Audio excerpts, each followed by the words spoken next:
Hace 8 millones de años, una cría de ballena nadaba en las cálidas aguas costeras de Perú.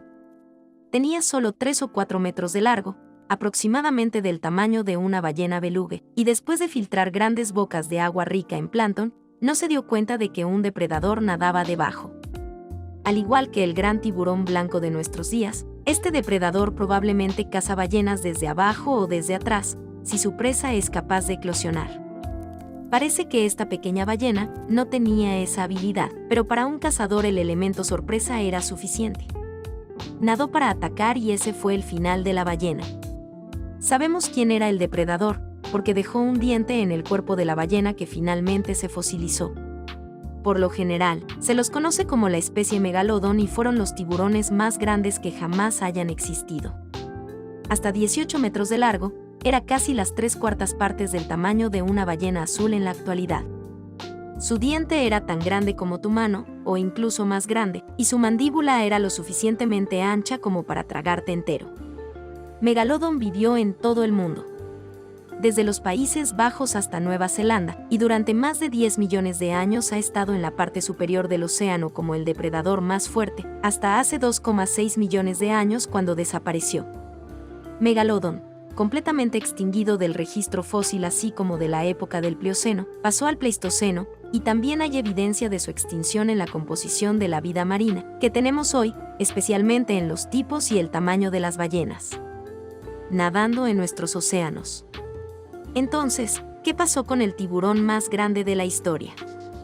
Bueno, parece que si bien el megalodón fue probablemente el tiburón más grande que jamás haya nadado, al final habría sido derrotado por los mayores. Megalodon era el tiburón más grande y aterrador de una familia numerosa y aterradora. Pertenecía al diverso orden de tiburones conocido como lamniformes, que hoy en día incluye tigres de arena, tiburones duende, alopias y gran tiburón blanco. Cuando el megalodón se describió por primera vez en 1835, los científicos creían que los grandes dientes aserrados se parecían a los del gran tiburón blanco, y el megalodón se colocó en la misma familia. Pero hoy en día, según las características de la base del enorme diente, muchos expertos creen que probablemente pertenecía a una familia separada, cuyos miembros ahora están todos extintos, llamados Otodontidae, también conocidos como Megaotetsarx.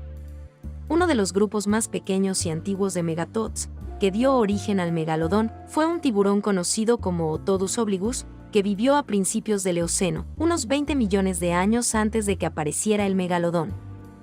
Algunos científicos creen que el megalodón pertenecía al mismo género, Otodus, mientras que otros dicen que pertenecía a otro género de tiburón extinto, llamado Carcharoples. En cualquier caso, el megalodón fue el más grande de estos tiburones, observado por primera vez en registros fósiles hace 23 millones de años. Entonces, ¿por qué y cómo se hizo tan grande? Bueno, el enorme tamaño del megalodón estaba relacionado con el tamaño de su presa, y ambos eran mucho más grandes que él. Estas fuerzas externas comenzaron a finales del Mesozoico, cuando las placas tectónicas hicieron que se elevaran las montañas de América del Norte y Asia.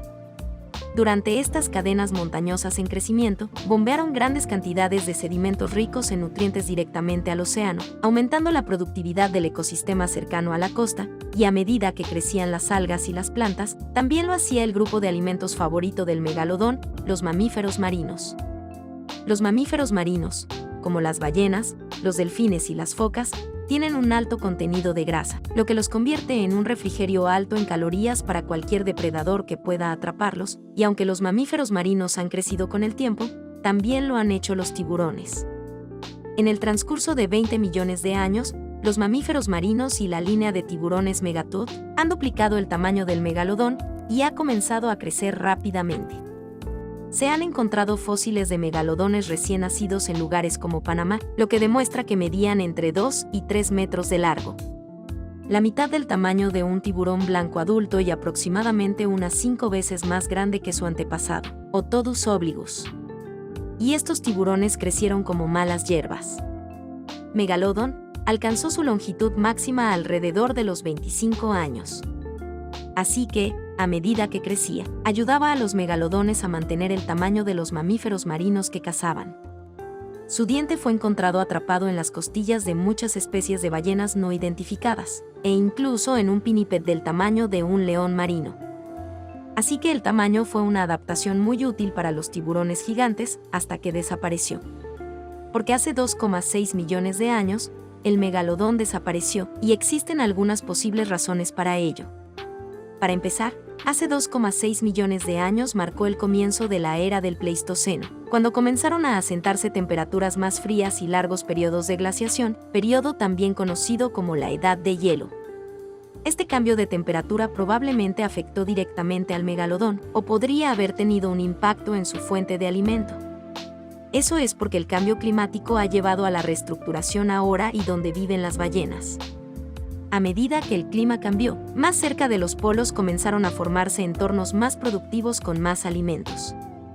Entonces las ballenas comenzaron a pasar más tiempo allí y se volvieron más migratorias. Entonces, el problema para el megalodón probablemente fue que su presa comenzó a moverse donde el agua estaba más fría, demasiado fría para él. Durante mucho tiempo, los científicos creyeron que este era el final del tiburón más grande del mundo, pero en 2012, un grupo de investigadores decidió probar esta hipótesis. En particular, probaron la suposición de que el megalodón no podría vivir en agua fría. Este equipo de científicos usó un modelo de pronóstico climático para recrear la temperatura del océano del Plioceno y el Mioceno, y luego comparó estas temperaturas con los lugares donde vivía el megalodón. Descubrieron que aunque los tiburones prefieren agua entre 12 y 17 grados centígrados, sus fósiles se encontraron donde el agua alcanzaba 1 grado centígrado. Así que el megalodón probablemente estaba bien con agua más fría, lo cual tiene sentido, porque muchos tiburones más grandes son mesotérmicos, lo que significa que pueden mantener la temperatura de su cuerpo un poco más caliente que la temperatura ambiente del agua, lo que les ayuda a mantenerse activos incluso en aguas más frías. Entonces, si las ballenas en movimiento y el hábitat no eran el problema, entonces ¿cuál era? Bueno, la desaparición del megalodón parece coincidir con dos grandes cambios en el reino animal. El primero fue la aparición de un nuevo depredador con el que tuvo que competir el megalodón.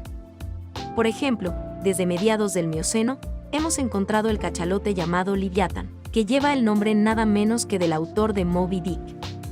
Pero a diferencia de la alimentación por succión de los cachalotes de hoy, entonces Liviatán tenía mandíbulas pequeñas y fuertes, y sus dientes eran grandes, fuertes y estaban destinados a morder la carne.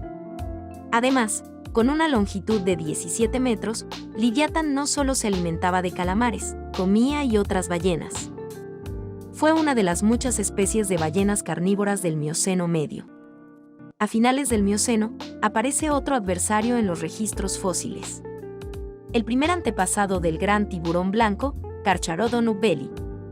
Este tiburón era un competidor directo del megalodón, lo que prueban las marcas de dientes encontradas en los fósiles de la misma especie de ballena que cazaba el megalodón. Luego, unos pocos millones de años más tarde, al comienzo de la época del Plioceno, apareció el primer fósil del gran tiburón blanco. Ahora, además de competir con varios tiburones nuevos y ágiles, se han cumplido algunas de las presas importantes del megalodón, a saber, las ballenas. A finales del Plioceno, el número de ballenas se había reducido drásticamente de unas 60 especies de ballenas a 40. Muchas de las especies eran filtros alimentarios y se alimentaban de eufausiáceos y otros organismos que a su vez comían algas microscópicas llamadas diatomeas. Hace 3 millones de años, los océanos comenzaron a experimentar una grave disminución de la diversidad de diatomeas. No está del todo claro por qué sucedió esto, pero puede estar relacionado con cambios en la circulación oceánica, que ocurrieron cuando América del Norte y América del Sur finalmente se unieron y el agua ya no podía fluir entre el Pacífico y el Atlántico. Menos diatomeas significaba menos eufausiáceos, lo que a su vez significaba menos ballenas, es decir, menos comida en la que el megalodón tenía que competir aún más con el tiburón blanco, que era más pequeño y más rápido. Ser más grande es genial si te da la ventaja de tener éxito en un grupo de alimentos diferente, pero cuando no te da eso, solo significa que eres más grande y necesitas más comida para sobrevivir. Por eso, hace 2,6 millones de años, el último megalodón desapareció de los registros fósiles, y su ausencia probablemente tuvo un gran impacto en el mundo oceánico.